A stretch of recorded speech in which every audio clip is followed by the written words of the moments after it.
जय हिंद दोस्तों, हम लोग पढ़ रहे थे ratio and proportion. Ratio and proportion में हम 91 क्वेश्चन को ऑलरेडी सॉल्व कर चुके हैं। तो हम हर क्वेश्चन में देख रहे हैं कि इसकी अप्रोच, पहले तो हम बेसिक देखते हैं कि इसको ट्रेडिशनल तरीका क्या होता है, क्योंकि अगर आपको बेसिक नहीं आता है तो आपसे ट्रेडिशनल, अगर आपको अप्रोच नहीं पता है तो आपको उसको शॉर्टिंग नहीं पता है। जैसे अगर कहीं का रास्ता आपको पता है, कहीं जाना है, जैसे आपको नानी घर जाना है तो नानी घर का रास्ता पता है ना बहुत अच्छे से, तो शॉर्टकट मार सकते हैं, कहीं से भी मार लोगे। अब तो हमको पता ही नहीं है कहाँ जाना है, तो भैया जो रास्ता मेन दिख रहा है ना बड़ा बड़ा, उसी रास्ते चले जाओ। तो हम हर तरीके से सीख रहे हैं। तो हम जितने भी अप्रोच है हर अप्रोच का यूज़ करते हैं। ठीक है, आगे बढ़ते हैं सवाल की तरफ। ए और बी का रेशियो है 1/2 अनुपात 1/3। तो आप इस चीज़ को स्टेप स्किपिंग सीखो। डायरेक्ट ए और बी का रेशियो आपके दिमाग में आना चाहिए कि ए और बी का रेशियो 3 और 2 है। ऐसा ना हो कि इसको सॉल्व करने बैठ जाए। ठीक है, अगर बी और सी का रेशियो देखें तो यहाँ से दिखना चाहिए डायरेक्ट 3 और 5। ये प्रॉब्लम ना हो आपके सामने कि भैया इनको सॉल्व करना नहीं आता है। रेशियो में गुणा या भाग करना अलाउ होता है, मतलब यहाँ लिखा है 1/2, यहाँ लिखा है 1/3। तो मैं एक ऐसे नंबर से गुणा कर दूं ऊपर कि 2 और 3 से कट जाए। मतलब अगर मैं 6 से गुणा कर दूंगा तो 1/2 गुणे 6 अनुपात 1/3 गुणे 6। 2 3 6 और 3 दूनी 3/2 आ जाएगा। लेकिन अब यहाँ पर 2 नंबर हैं तो पता है क्या करो, डायरेक्ट ऐसे ऐसे कर लो, डायरेक्ट क्रॉस मल्टीप्लाई कर लो। मतलब 1/3 और 1/5 लिखा है तो डायरेक्ट ऐसे और ऐसे कर लो, तो 5 यहाँ आ जाएगा और 3 यहाँ आ जाएगा। फिलहाल बेसिक तरीका जो होता है ट्रेडिशनल, वो ये अप्रोच होती है। इस अप्रोच के कारण ऐसा होता है। लेकिन 2 नंबर की जगह 3 नंबर हो गए तो आप ऐसे नहीं कर सकते। 3 नंबर हो गए या 4 नंबर हो गए तो नहीं कर सकते। जैसे अगर लिखा है 1/2, 1/3 और 1/4, तो यहाँ पर ऐसा वैसा नहीं कर सकते। ठीक है, आगे बढ़े हम।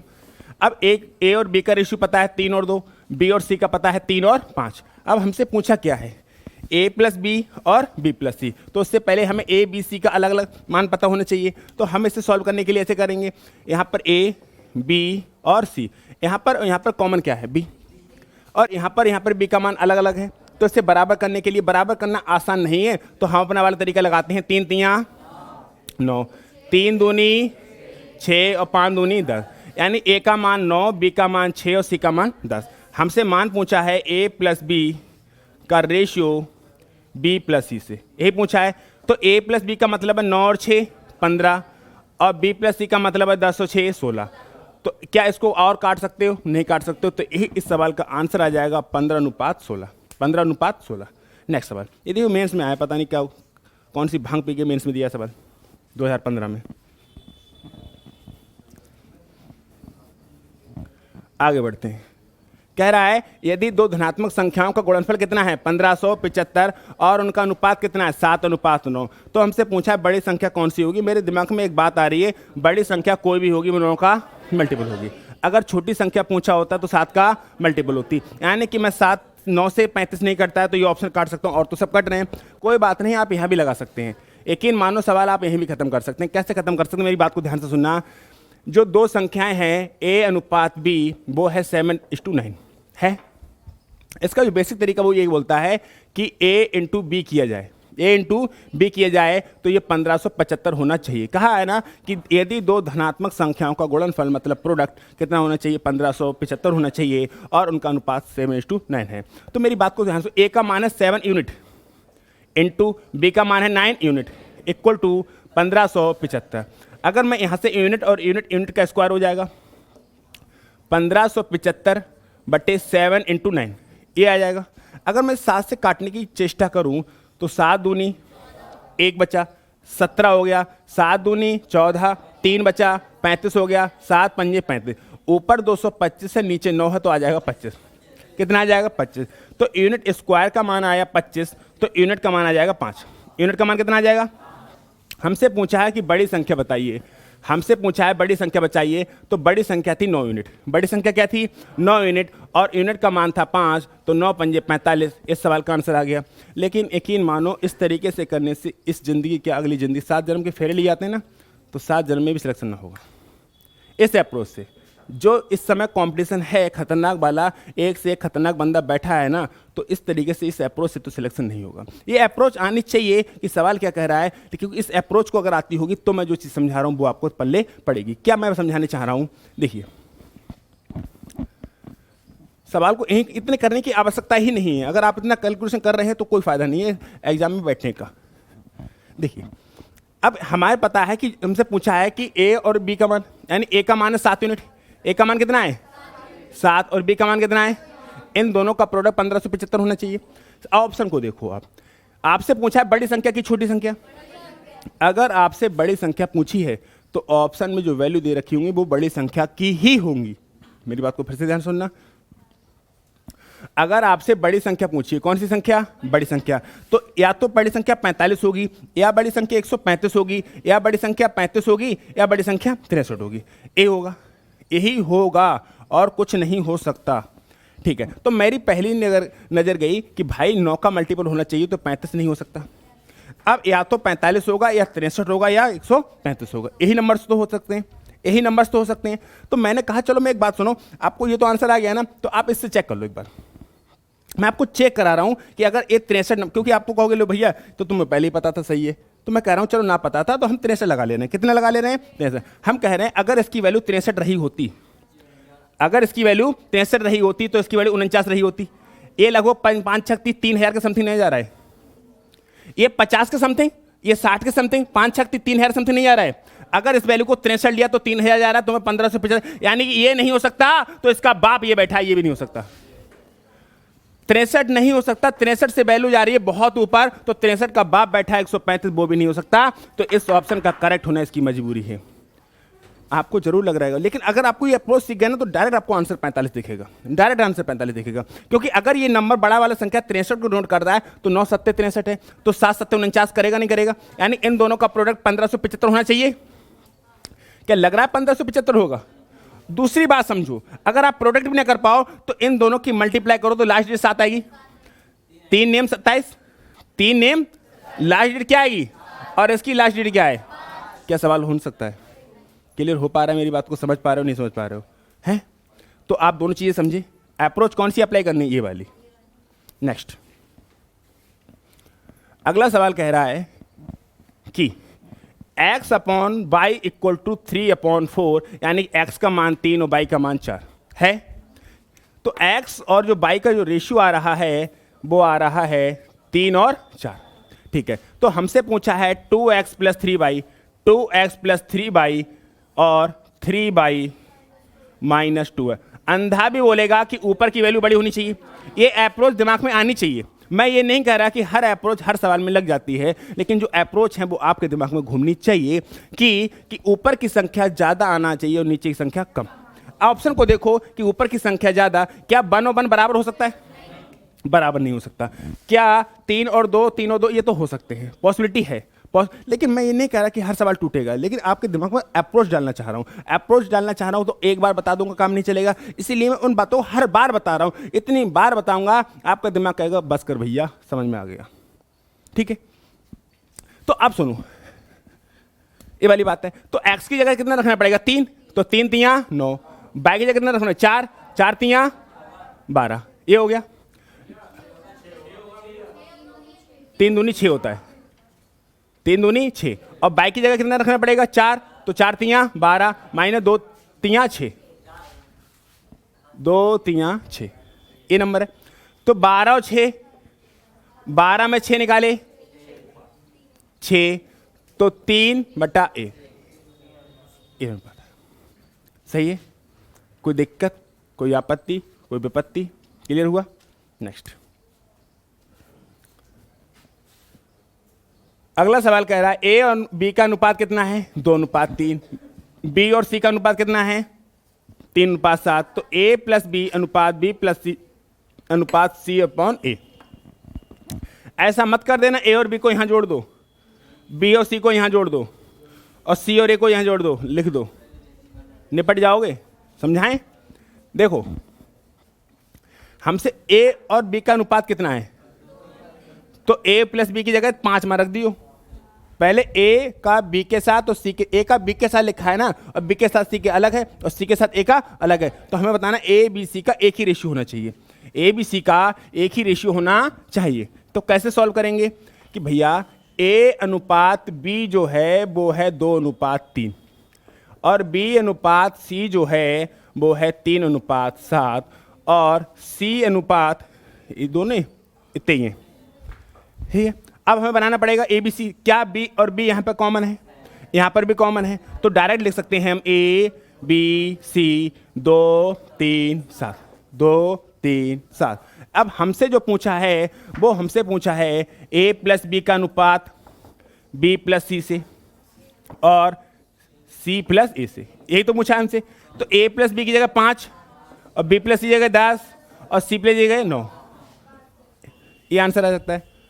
इस सवाल को आप पहले भी देख सकते हैं। अगर आप देख लेते कि बी की वैल्यू बराबर है, अगर बी की वैल्यू दोनों जगह बराबर है तो कोई फर्क पड़ेगा नहीं। अगर बी की वैल्यू बराबर है तो ए का मान 2 ही रहेगा, बी का मान 3 ही रहेगा। और यहाँ पर भी देखो बी का मान 3 ही है, तो कोई फर्क नहीं पड़ेगा। लेकिन ये बात देख पाए तो, और नहीं देख पाते तो गलत हो जाता। अगर यहाँ पर मान लो किसी कारण बस ये 4 कर देते तो आपका आंसर ऐसे थोड़ी हो सकता था, आपको चेक करना पड़ेगा। लेकिन हाँ, इस सवाल में कर सकते थे। इस सवाल में क्यों कर सकते थे? क्योंकि बी दोनों में कॉमन था, बी दोनों में कॉमन था। जब कॉमन था तो नंबर्स बढ़ेंगे नहीं, यानी ए का मान 2 ही रहेगा, बी का मान 3 ही रहेगा। बी का मान 3 है, सी का मान 7 है, तो डायरेक्ट लगा सकते थे। सही है, आगे बढ़े। अगला सवाल कह रहा है कि x की पावर 3 माइनस y की power 3 ratio x square plus x y plus y square equal to 5:1। लोग कहते हैं कि अलजेब्रा नहीं आ रहा है तो नहीं पढ़ेंगे, हैं बैंक वालों? अलजेब्रा नहीं आ रहा है तो नहीं पढ़ेंगे। ये सवाल कोई माइका लाल नहीं कर सकता अगर अलजेब्रा की प्रॉपर्टी नहीं पता है तो। a प्लस बी की पावर 3, a की पावर 3 प्लस बी की पावर 3, ये फार्मूले नहीं पता है तो आप देखो सिंप्लीफिकेशन में क्वेश्चन आ जाता है, कहीं भी सवाल बन सकता है। तो वो आने के लिए आपको प्रॉपर्टी, बेसिक प्रॉपर्टी पता होनी चाहिए, नहीं पता होनी चाहिए। और चाहे ट्रिगो की प्रॉपर्टी ना पता हो, ज्योमेट्री की ना पता हो, मेंसुरेशन की ना पता हो, लेकिन अलजेब्रा से पीछा नहीं छूट सकता। अलजेब्रा की प्रॉपर्टी से सवाल कहीं ना कहीं हमेशा बन सकता है और किसी भी चैप्टर बन सकता है। ठीक है, तो ये लिखा है कि x की पावर 3 माइनस y की पावर 3 बटा x square plus x y plus y square बराबर लिखा है 5/1। और साथ में लिखा है कि x square minus y square बटा एक्स माइनस वाई, और इसका जो मान दे रखा है वो 7/1। क्या रेशियो को मैं देखो, कुछ लोग कन्फ्यूज ना हो जाना, ए रेशियो बी को a/b भी ले सकते हैं। ठीक है, अब सुनो, इसका ये है a की पावर 3 माइनस बी की पावर, इसका फार्मूला खोलते हैं तो a minus b, a square plus b square plus a b मतलब एक्स वाई, यही तो खुलता है फार्मूला। ए की पावर 3 प्लस बी की पावर 3 का फार्मूला पता होना चाहिए, और ए की पावर 3 माइनस बी की पावर 3 का भी सब पता होना चाहिए। इसका यूज नहीं हो रहा, इसका यूज हो रहा है यहाँ पे, है ना। अब सवाल को समझते हैं। नीचे क्या लिखा था हमारा already, x square plus x y plus y square. क्या ये और ये सही हो गए? 5/1, यानी कि x माइनस वाई का मान क्या आया? सिर्फ 5। x माइनस वाई का मान क्या आया? 5। ये है ए स्क्वायर माइनस बी स्क्वायर, तो इसको लिख सकते हैं a माइनस बी और a प्लस बी बटा x माइनस वाई बराबर 7/1, ये लिखा है। तो x माइनस वाई से x माइनस शहीद हो जाएगा, तो x प्लस वाई क्या हो जाएगा? 7। क्लियर हुआ? यानी कि x माइनस वाई का मान 5 है और x प्लस वाई का मान 7 है। तो हमें अब निकालना पड़ेगा x का मान और y का मान। क्या निकालना पड़ेगा? x का मान और y का मान। देखो x प्लस वाई बराबर 7 दे रखा है और x माइनस वाई बराबर 5 दे रखा है। तो यहाँ पर इसको पेज को बिल्कुल खाली कर लो, कोई दिक्कत नहीं है। अब मैं एक बात कह रहा हूँ कि एक तरीका तो हमारा जो बेसिक तरीका कहता है वो ये कहता है कि y से y काट दो, x और x और 7 और 5 12, तो x का मान कितना आ जाएगा? 6 आ जाएगा। x का मान कितना आ जाएगा? 6। और x का मान एक क्वेश्चन 1 में रख दो, चाहे एक क्वेश्चन 2 में रख दो, फिर y का मान आ जाएगा। अगर मैं यहाँ पर x का मान रख दूँ तो x का मान 6 प्लस y बराबर 7, तो y बराबर 1। ये अप्रोच सही है लेकिन बच्चों वाली है। मेरी बात को ध्यान से सुनना कि इन दोनों को सॉल्व करना, इनके मान निकालना, कोई गलत नहीं किया आपने। आंसर आपका सही आया, लेकिन आपने 1-2 सेकंड ज़्यादा खर्च कर दिया, और 1-2 सेकंड ही बहुत मायने रखता है आपके एग्जाम में। तो आपको क्या करना था, हमेशा ध्यान रखना, ये काम हमेशा काम करेगा। यहाँ पर मैं दो तरीके से कराता हूँ। जब नंबर छोटे हों, साफ साफ लिखे हैं, तो बोट एंड स्टीम वाले चैप्टर में बहुत अच्छे से कराता हूँ, जोड़ के आधा और घटा के आधा। नंबर्स बड़े हों तो जितना अंतर हो वो जेब में रख लेते हैं, बाकी को आधा आधा बांट देते हैं। जैसे आपके पास कितने भाई बहन हो? 2, ठीक है। तो आपके जो मम्मी के पास 100 रुपये हैं, आपकी मम्मी के पास कितने रुपए हैं? 100। मान लिया मैंने कहा 100 करोड़ है, एग्जाम्पल के तौर पे मान लिया, कितने रुपए हैं 100। अब वो चाहती हैं कि आपके लिए थोड़ा सा अमीर कर दें, तो वो क्या करेंगी 20 रुपये पहले छुपा लेंगी, 20 रुपये पहले छुपा लेंगी। जब तुम कहोगे मम्मी हिस्सा बांट करो हमारा, तो मम्मी क्या कहेंगी 40 तेरे और 40 तेरे। मेरे मम्मी कहेंगी मेरे पास तो 80 रुपये हैं, मेरे पास कितने हैं, तो कहेंगे 40 तेरे और 40 तेरे। लेकिन मम्मी की जब में 20 रुपये रखे ना, वो 20 रुपये देख के तुम्हारे साथ आ जाएंगी, तो तुम्हारे पास कितने हो गए 60, उनके पास कितने रह गए 40, अंतर आ गया। यही लोग कर देते हैं, हिस्सा बांट ले लेते हैं अपना अपना, फिर एक तरफ चले जाते हैं। ठीक है, मैं ये कह रहा हूँ, तो यहाँ पर हम दो अप्रोच लगाते हैं। जैसे मैं कहता, मेरी बात को ध्यान से सुनो, कि x प्लस वाई बराबर तुम्हारा 120, x प्लस वाई बराबर 120 और x माइनस वाई बराबर तुम्हारा 40। तो एक तरीका तो सॉल्व करना है, दूसरा तरीका अंतर कितना का रखना है आप दोनों के बीच में 40 का, तो 40 रुपये छुपा लो, 40 रुपये छुपा ले। मम्मी कहेंगी, तुम कहोगे मम्मी हिस्सा बांट करो, मम्मी कहेंगे कितने रुपये 80, तो 40 तुमको दे देंगे, 40 तुमको दे, तुम खुश, और 40 रुपये देकर तुम्हारे साथ अंतर आ जाएगा।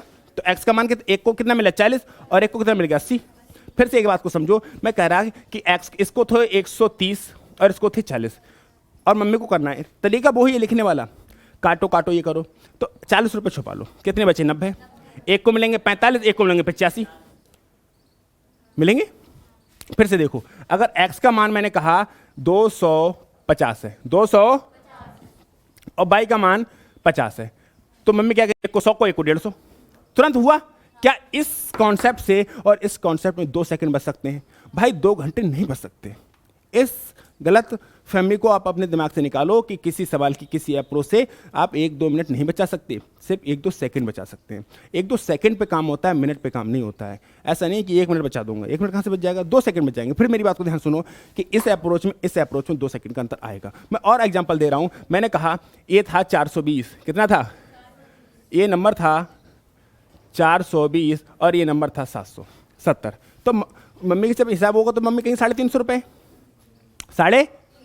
तो 350 में एक को कितना मिल जाएगा 175, एक को कितना मिल जाएगा 175, और दूसरे को कितना मिल जाएगा 175 में 70 और जोड़ दो 245। यहां से नहीं आएगा इतनी तेजी से, नंबर्स में चेंज भी कर सकता हूं, दिखाओ, मैं दिखा रहा हूं। बात क्या थी कि x प्लस वाई बराबर मैंने कह दिया 526 और x माइनस वाई बराबर कर दिया 126। तो तुरंत कहोगे एक को 200, एक को 326। इतनी स्पीड से नहीं आएगा, एक को 200 बोलोगे, एक को 326 बोलोगे या नहीं बोलोगे?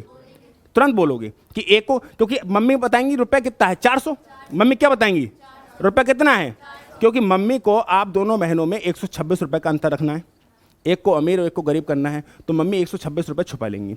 तो जब आप हिस्सा बांट करने जाओगे तो मम्मी कहेंगी 400 रुपये, कितने रुपए हैं, एक को 200, एक को 200, दोनों खुश, 126 तुमको दे दिया, अंतर आ गया। मम्मी बुआ गई तो तुमको 50 देंगे, तुमको 50 देंगे, 70 तुमको मिले, 70 तुमको मिले, 80 तुमको मिले, 80 तुमको मिले, सबको बराबर बराबर मिलने हैं। अब पापा ने क्या किया, तुमको 50 दिए, मेरे को 60 दिए, तो मेरे पास 10 रुपये ज़्यादा होंगे। अब इसको जोड़ने के लिए क्या आप सब पैसे जोड़ोगे? आप कहोगे तो सब तो बराबर मिल ही रहे थे ना, बस आज पापा ने हमको 50 दिए और हमको 60 दिए, तो अंतर कितने का आएगा 10 का आएगा। ये अप्रोच बहुत काम करती है, इस अप्रोच से कहीं ज़्यादा समय बचा सकती है। एक दूसरी अप्रोच क्या कहती है कि इस सवाल को और तरीके से करना है, तो वो क्या तरीका था मैं बता रहा हूँ कि अगर लिखा है x प्लस वाई बराबर 7 और x माइनस वाई बराबर 5, अगर आपको x का मान निकालना है, किसका मान, x, देखो मेरी ये अप्रोच थी, हर चीज़ का एक ही चाकू से सब कुछ काम नहीं हो जाता, एक ही वेपन से हर काम नहीं हो जाते। आपके पास बंदूक है तो बीबी ने कुछ कह दिया बंदूक मार दोगे? समझो मेरी बात को कि आपके पास बंदूक है या कोई आपको कोई गोली मारा तो आप भी क्या झाड़ू मारोगे उसको? मेरी बात को सुनो भाई, हर वेपन अपनी जगह पे काम करता है, हर वेपन अपनी जगह पे काम करता है कि एक ही वेपन हर जगह काम कर सकता है? जैसे अगर कोई हमें बीबी ने कुछ कह दिया नादिर तुमसे, तो तुरंत गोली मार दोगे? तुम्हारे पास एक ही वेपन है गोली, बंदूक, तो तुरंत गोली मार दोगे? नहीं मार सकते ना। या तुम्हें कोई सामने से मार रहा है, तुम्हें गोली मार रहा है, तो उसको झाड़ू मारोगे फेंक के, ईंट मारोगे फेंक के, उसको भी गोली मारोगे। तो हर वेपन की एक अपनी अलग, ये जो अप्रोच है ये थी ओरली वाली, मतलब नंबर से लिखे हुए नहीं है, नंबर से लिखे हुए नहीं है। ऐसे कहने लगे कि a प्लस बी 756 है, a प्लस बी 756 है और a माइनस बी 156 है, तुरंत कहोगे भैया एक को 300, एक को 456, हो गया काम। अब बात लिखी हुई है तो यहाँ पर मैं ये भी कर सकता हूँ, अगर x का मान जोड़ के आधा, बड़ी वाली वैल्यू है ना, x प्लस वाला है ना, अगर प्लस वाले का मान चाहिए तो जोड़ के आधा 6, और माइनस वाले का चाहिए y का मान तो घटा के आधा 1, क्योंकि इन दोनों से घटाओगे तो 2 और 2 का आधा 1, जोड़ोगे तो 7 और 5 12 का आधा 6, दोनों और नहीं अपनानी है तो भैया जो तुम कर रहे थे वो कर लेना, जे काट के 2x कर लेना। तो x का मान और फाइनली y का मान हम लोग निकाल चुके हैं।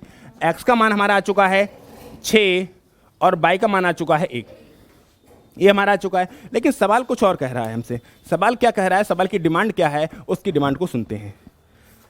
सवाल दिखाइए पीके। हमसे पूछा है 2x plus 3y, 2x plus, अब x की जगह 6 रखेंगे तो 12, बाकी जगह 1 रखेंगे तो 3। अरे प्लस ने पूछा है ना, रेशियो है, तो 4 और 1, इस सवाल का आंसर आ जाएगा। क्लियर हुआ? तो हमने यही सवाल नहीं देखा, हमने ये भी देखा अगर इन दो नंबर्स को, दो इक्वेशन को जोड़ना पड़े या घटाना पड़े, उनके x और y का मान निकालना पड़े, तो क्या क्या अप्रोच हो सकती हैं। ये अप्रोच हमसे पहले पता थी, हमने मम्मी वाला भी रूल देखा और हमने जोड़ के आधा और घटा के आधा वाले भी देखा। सही है, आगे बढ़ते हैं, चलते हैं नेक्स्ट क्वेश्चन की तरफ।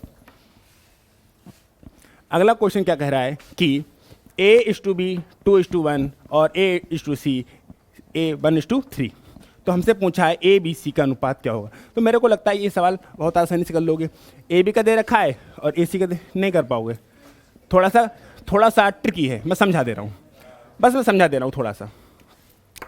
a:b का मान है 2:1 और a:c है 1:3, लेकिन आपके यहाँ से पता होना क्या चाहिए, एक कॉमन है, तो आपको चेंज करना आना चाहिए। यहाँ पर कंफ्यूजन हो सकता है, जैसे a:c बराबर क्या लिखा है 1:3 ये लिखा है।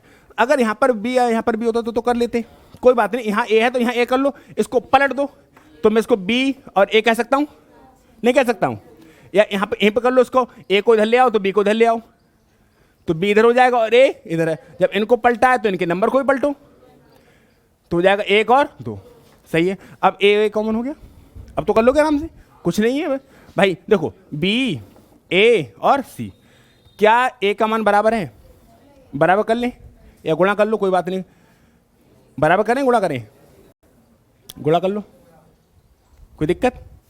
कोई दिक्कत नहीं। तो इसका मान कितना हो जाएगा, ये तो कितना लिखा था हमारा 1 और 2, ये हो जाएगा 2 और 6, 2 और 6। b का मान 1, a का मान 2, c का मान 6, 1 2 6, ऐसे भी आ जाएगा।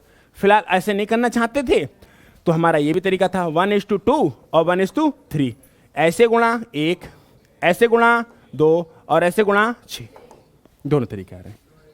सही है, आगे बढ़े।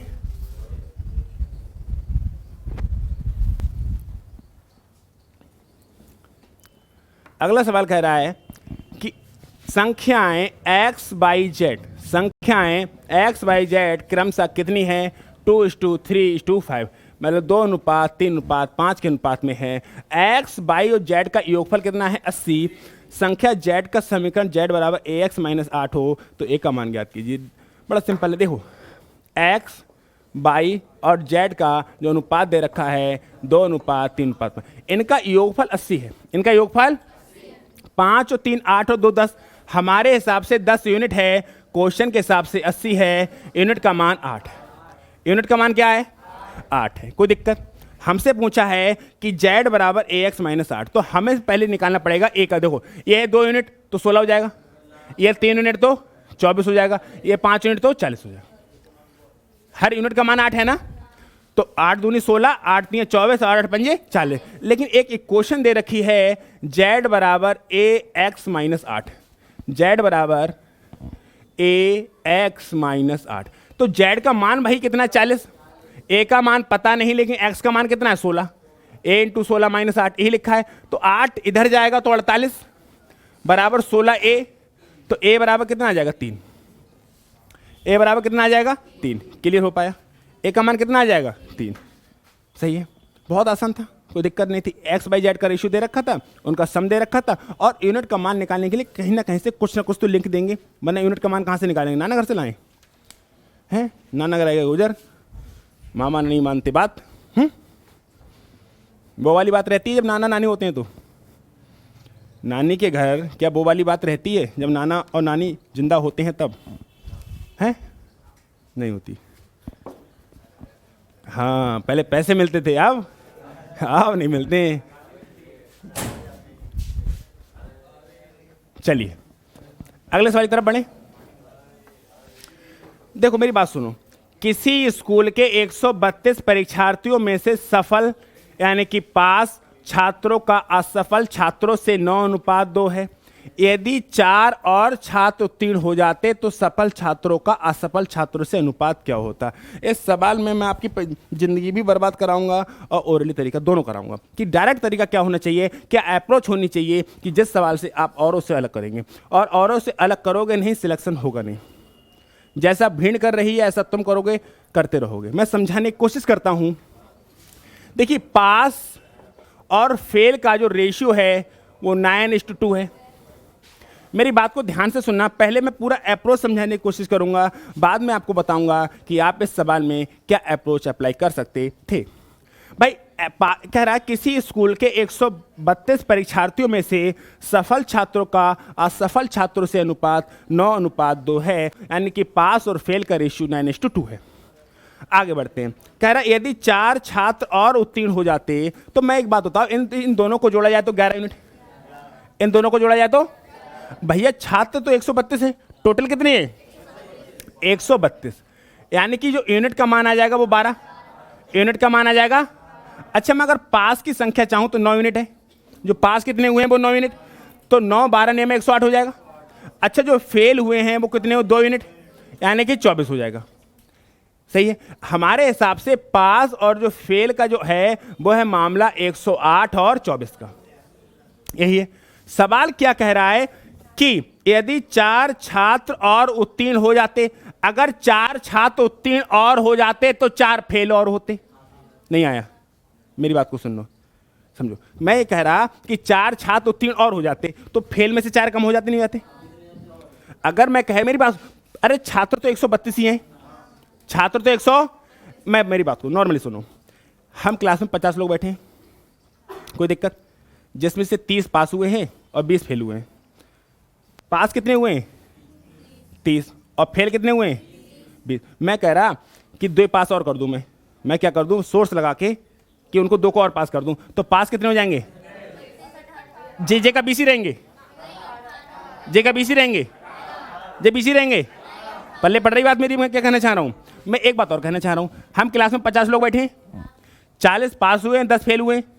मैंने कहा भाई रिजल्ट मेरा गिर रहा है, मैं 5 और पास कर दूं, कितने पास कर दूं, तो मैंने 45 पास कर दिए, तो फेल क्या 10 रह गए, फेल कम होंगे ना होंगे। बात पल्ले पड़ रही है, हाँ बात पल्ले पर जरूर पड़नी चाहिए। तो ये कह रहे हैं कि यदि 4 छात्र और उत्तीर्ण हो जाते, मतलब 4 और उत्तीर्ण हो जाते तो ये 4 कम हो जाते। सही बात है, तो 108 और 4 112 और ये बचेंगे 20। इसको काटो तो 56, इसको काटो तो 10, और काटें और काटो 28 और काटो 5, तो पास और फेल का रेशियो क्या हो जाता 28 और 5, यानी कि फाइनली पास और फेल का जो रेशियो है वो क्या हो जाता 28 और 5। इस बात को समझ में आया, क्या क्वेश्चन समझ में आया। अब इस सवाल को बताएं कि चुटकी में कैसे लगा सकते थे। क्लियर हुआ या नहीं हुआ, ऑप्शन दिखा दो ने, चेक करो।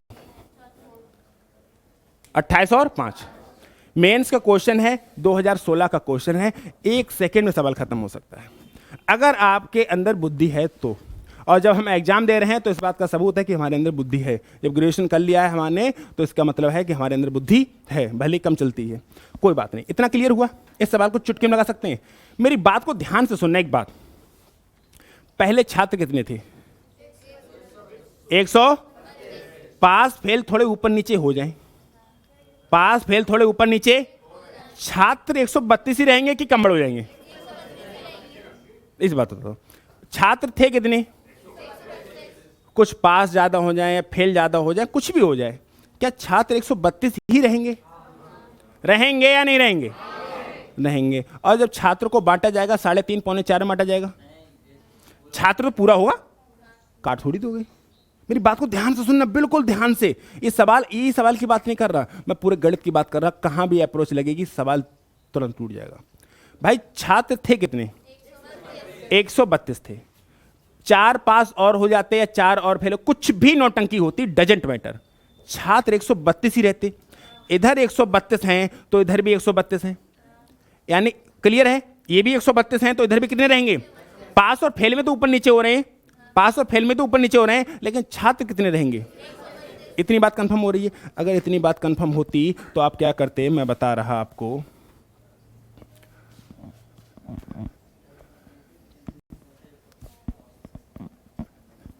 अगर ये बात होती आपके दिमाग में तो आप क्या करते, मेरी बात को ध्यान सुनो।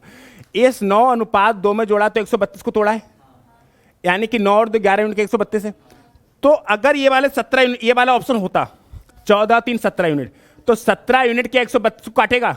अगर यहां से आएंगे तो बालक 1.5 पौने 4 में कटेंगे, और बालकन को 1.5 पौने 4 में काट सकते, बालक तो पूरा होना चाहिए। अरे 1.5 पौने 4 का मतलब है, अगर तुमने कहा कि ये वाला रेशियो है, पहला वाला पास और फेल के बाद कन्वर्ट करने के बाद 14 और 3 रहा, तो ये भी यानी कि 17 यूनिट हो गया। 17 यूनिट से यूनिट का मान आना चाहिए, नहीं आना चाहिए?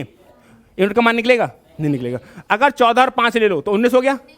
अगर 14 और 5 ले लो तो 19 यूनिट की वैल्यू 132 हो गई। क्या 19 132 काटेगा?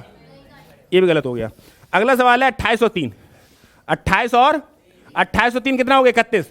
क्या 31 यूनिट 132 काटेगा? अगर ऐसे काटोगे तो 4.25 पौने 3 सवा 4 में कटेंगे बालक। ऐसा पॉसिबल नहीं, बालक कंप्लीट होना चाहिए। इस अप्रोच से भाई साहब आप कितनी बड़ी कैलकुलेशन से बच सकते हैं। हल्के मत लें इन बातों को, हल्के में लोग तकलीफ देगी बातें। बातों को समझने की कोशिश करो कि आप यहाँ पर क्लास में इस बात के लिए आओ मत कि मैं सवाल पढ़ने जा रहा हूँ। मैं सवाल नहीं करा रहा आपके लिए, मैं आपको अप्रोच सिखा रहा हूँ कि सवाल की सही अप्रोच क्या होनी चाहिए और आप कैसे अपना समय बचा सकते हैं। क्योंकि मैं 1 घंटा नहीं बचा सकता, आपका 1-1 सेकंड बचा के आपके 2 मिनट या 3 मिनट मैंने बचा दिए फाइनल एग्जाम में, तो 2-3 मिनट में आप 2-3 क्वेश्चन एक्स्ट्रा कर लोगे, और जो लोग एक्स्ट्रा नहीं कर पाएंगे आप एक्स्ट्रा कर लोगे, आपका सिलेक्शन हो जाएगा। वो रोएंगे, फिर से करेंगे कब वैकेंसी आएगी, अब ना आएगी। अगर वैकेंसी आएगी तो उम्र न रहेगी, क्योंकि हमारे यहाँ तो ये 5 साल बाद आती है, पंचवर्षीय योजना है, और आ भी जाती है तो पंचवर्षीय चलती है, तो 5 साल बाद आएगी, तो 5 साल बाद हमारे पास समय है, सब 2-2-3 बच्चे ले उम्र हो गए। क्लियर हुआ? ऐसे बताओ, सवाल टूटा नहीं टूटा? तो 132 को 19 के रेशियो में तोड़ सकते हैं? नहीं। इस रेशियो में तोड़ सकते हैं? नहीं। इस रेशियो में तोड़ सकते हैं? नहीं। तो इस ऑप्शन का करेक्ट होना इसके, ये मजबूरी बनाना सीख लो, मजा आ जाएगा। क्लियर हुआ? कितनी बड़ी कैलकुलेशन को खत्म कर चुके हैं हम लोग। और पता है, मैं बताऊं तुमको, अगर ये बात आपके दिमाग में पहले से होती ना, पहले से होती, तो आप तुरंत करते, अच्छा 132 है, पेस कम हो रहा है, तो 14 3 17 से ना कटाओ, 132 28 3 31 से 132 ना कटाओ, 14 5 19 से 132 ना कटाओ। वो बैठ के बना रहा होता, टिक करते आगे बढ़ते, कोई दिक्कत, बढ़ो आगे।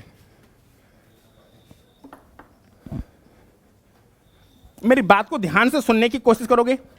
कह रहा है किसी रेजिमेंट में युद्ध से पहले अफसर और जवानों का अनुपात क्या था, यानी कि O फॉर ऑफिसर और S फॉर सिपाही कह सकते हैं।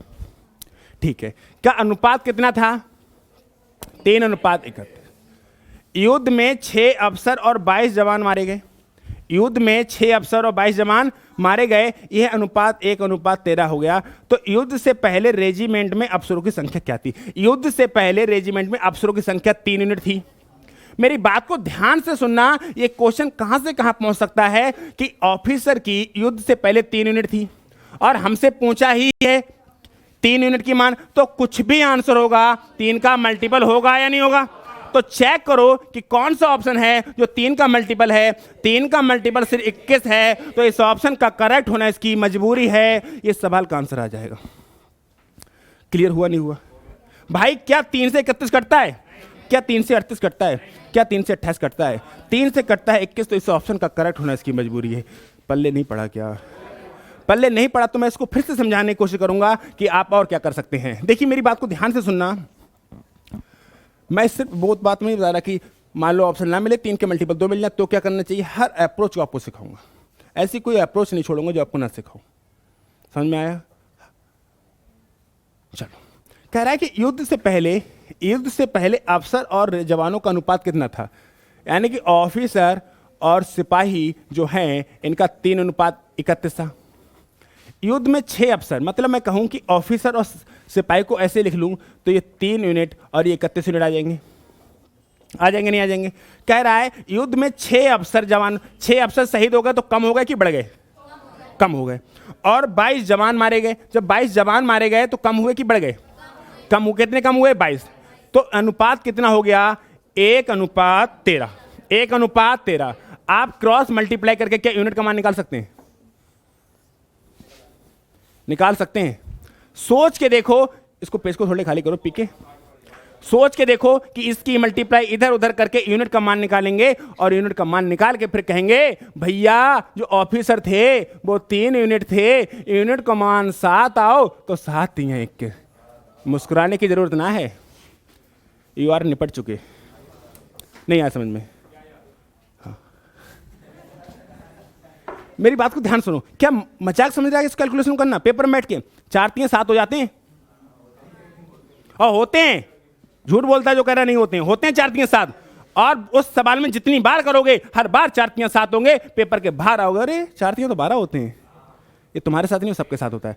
हर बंदे के साथ होता है कि ऑफलाइन जब पेपर करते हैं तो 2-4 गोले गलत भरे जाते हैं। हर किसी के साथ होता है। वो एग्जाम का प्रेशर नहीं झेल पाते। एग्जाम का प्रेशर झेलना भी अपने आप में एक बात है। तभी तो तुमसे कह रहा हूँ एसएससी का पेपर लड़कियां तो सभी भर दिया करो, फीस फ्री, नीलबटा सन्नाटा। 10 अब सेंटर पड़ता है होम डिस्ट्रिक्ट, आसपास ही पड़ेगा।